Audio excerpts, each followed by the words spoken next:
there's always like a need for laptops and tablets and technology for learning, but right now, since everything is remote, we have to like kind of front load that all to this first week of the quarter to make sure that everybody has that access. Today we're preparing laptops and tablets for shipment. Classes will be conducted entirely online, and so we anticipated that there would be a population of students who would need access to technology. First time we've ever offered shipping laptops and tablets to people's houses. We've never done that before, and we're going to send out our first shipment today.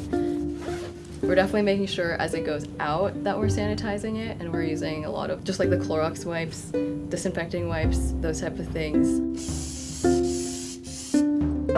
These ones are all iPads on the tables here, and then we also have a bunch of laptops on the floor, and these are all being sent out to students before the quarter starts. We should have something like 65 that are being shipped out, and we have another 230, 240, something like that, that are reserved for next Monday. So give or take 300. To whatever degree we can put as many of these pieces of equipment into the hands of students that need it, that's why we're here right now.